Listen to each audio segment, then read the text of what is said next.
যারা কুরবানি করার নিয়ত করেছেন অথবা যারা কুরবানি করবেন না, সকলেই এই আমলটি করতে পারবেন।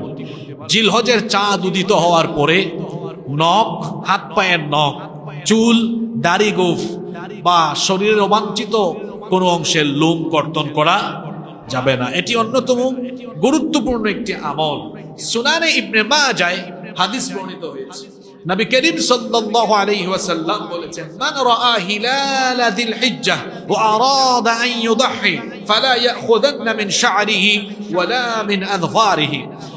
নবীজি বলেছেন, যে ব্যক্তি জিলহজের চাঁদ দেখবে এবং কুরবানির নিয়ত করবে, সে যেন তার চুল, দাড়ি এবং শরীরের অবাঞ্ছিত অংশের লোম না কাটে, নখও যেন না কাটে। যারা কুরবানি করবেন না সওয়াবের উদ্দেশ্যে, তারা ওই আমলটি করতে পারবেন। তো আপনারা বলবেন যে এখানে তো বলা হয়েছে ওয়া আরাদা আন ইউদাহি, যে কুরবানির ইচ্ছা করে।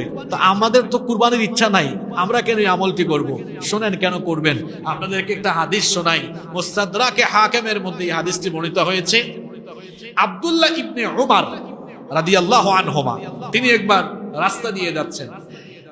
আন্না ইবনা উমর রাদিয়াল্লাহু আনহু মাররা বিইমরাআতিন তাখুযু মিন শা'র ইবনিহা ফি আইয়ামিল আশর। আব্দুল্লাহ ইবনে উমর রাদিয়াল্লাহু আনহুমা, তিনি এক মহিলার পাশ দিয়ে যাচ্ছিলেন।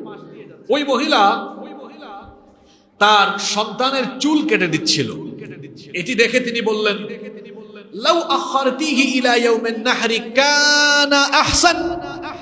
তুমি যদি তোমার সন্তানের চুল না কেটে কুরবানির দিন পর্যন্ত অপেক্ষা করতে, কানা আহসান, এটা তোমার জন্য অতি উত্তম হতো। সুবহানাল্লাহ।